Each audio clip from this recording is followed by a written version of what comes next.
कहते हैं अपराध की कोई उम्र नहीं होती, कोई सीमा नहीं होती, कोई धर्म नहीं होता, कोई जात नहीं होती, फिर वह चाहे बालिग हो या नाबालिग। कुछ ऐसा ही मामला लखनऊ के मड़ियाँव थाने के क्षेत्र में देखने को मिला, जहां नाबालिग अपराधियों ने कई बार ज्वेलर शॉप को निशाना बनाया, पर उनको असफलता हाथ लगी। इसके पहले कोई बड़ी ज्वेलर्स लूट कांड को अंजाम देते उससे पहले ही कमिश्नरेट पुलिस ने धर दबोचा। लखनऊ पुलिस को सीसीटीवी फुटेज की वजह से पुलिस के हत्थे चढ़े। 3 लुटेरों के पास से असलहे और बाइक सहित अन्य सामान बरामद किया। लखीमपुर न्यूज़ के लखनऊ एडिशन से अरशद खान की रिपोर्ट।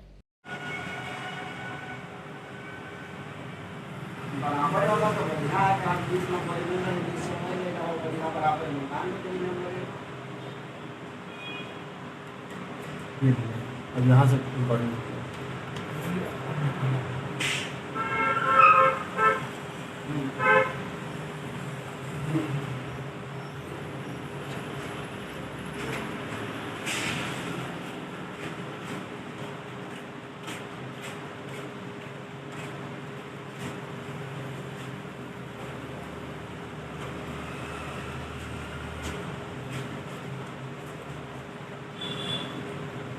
काफ़ी देर तक ये खड़ा रहा।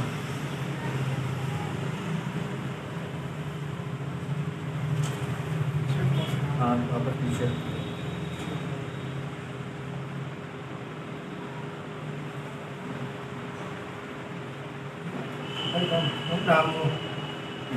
मुँह तो नहीं खोला।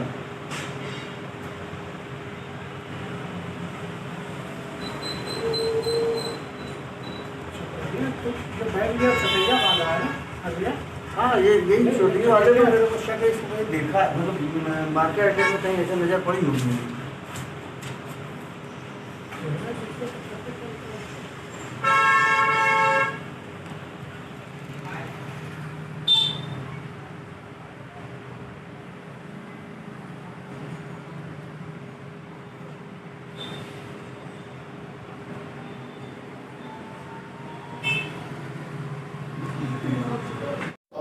क्या खुलासा होगा सर? दिनांक 30/5 को थाना क्षेत्र मड़ियाँव अंतर्गत माहेश्वरी ज्वेलर्स हैं, इनके यहाँ एक लूट का प्रयास हुआ था। जब सीसीटीवी फुटेजेस देखे गए तो उसमें पाया गया कि 3 अज्ञात बदमाश इनकी दुकान में घुसते हैं, वहाँ पर इनसे कुछ बातचीत करते। बातचीत के दौरान उसमें से एक जो बदमाश है वो अपना तमंचा निकालता है और उससे लूट का प्रयास करता है, बट वो लूट पूरी नहीं कर पाता है और उससे पहले ही वो वहाँ से फ़रार हो जाता है। तीनों बदमाश वहाँ से फ़रार हो जाते हैं।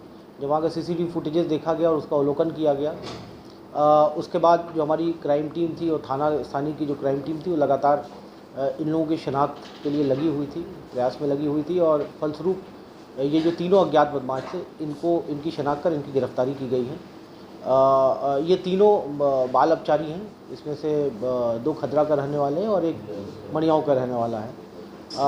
जब डिटेल में पूछताछ की गई तो पता चला कि ये बर्थडे पार्टी मनाने के लिए इनको पैसे चाहिए थे और इसलिए इन्होंने इस घटना को अंजाम दिया। तीनों के पास से एक 315 बोर का तमंचा बरामद हुआ है और जिंदा कारतूस बरामद हुई है। इन तीनों बाल अपचारी को नियमानुसार इनको हिरासत में लेकर के इनको संबंधित कोर्ट जो है इनको भेजा जा रहा है और इनकी रिमांड ली जाएगी।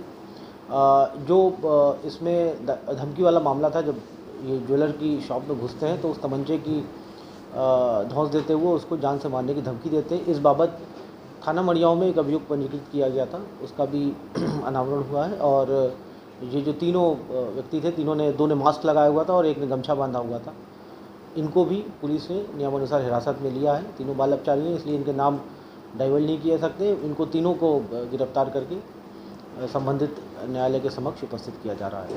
आपने बताया कि बर्थडे पार्टी के लिए इस तरह की घटना दे रहे थे, क्या ये स्कूली स्टूडेंट हैं या पढ़ने लिखने वाले बच्चे हैं? नहीं, ये स्कूल नहीं जाते हैं, ये निजी छोटे मोटे व्यवसाय में सम्मिलित हैं। और इनके पास से जो स्कूटी बरामद हुई वो भी स्कूटी बिना नंबर की थी और उनमें से जो 3 बाल अपचारी थे वो उनमें से एक बाल अपचारी की वो स्कूटी थी। उसी स्कूटी से इस घटना को अंजाम दिया। और वो ये वही बाल अपचारी है जो कि बर्थडे मनाने के लिए इसको लगभग 25,000 रुपये इसको चाहिए थे।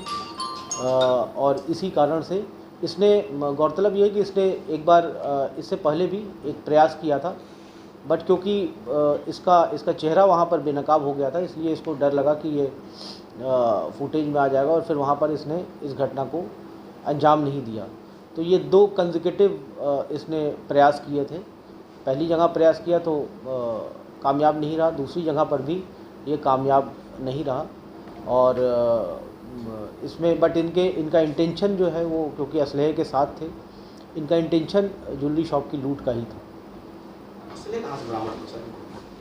ये असलहे इनका जैसा कहना है कि इनको असलहा इनको पड़ा हुआ मिला था, एक निश्चित स्थान पर इनको पड़ा हुआ मिला था। बट पुलिस इस थ्योरी को अभी पूरी तरह मान नहीं रही है, और हम लोग इसके बारे में ये पता करने का प्रयास कर रहे हैं, क्योंकि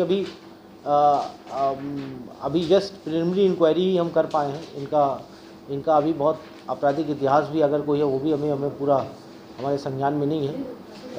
निश्चित तौर पर हम ये भी जानने का प्रयास करेंगे जो तमंचे इनके पास से बरामद हुए, ये तमंचों का सोर्स क्या है और इनका फॉरवर्ड बैकवर्ड लिंकेज क्या है। क्या ये पहले पूर्व में भी इस तरह की कोई और घटना कर चुके हैं कि चोरी लूट की घटना को अंजाम दिया नहीं दिया। इन सब तमाम बिंदुओं पर अभी विवेचना शेष है, विवेचना अभी प्रचलित है। आगे कार्रवाई साक्ष्य के आधार पर की जाएगी। Next Audio Jungle.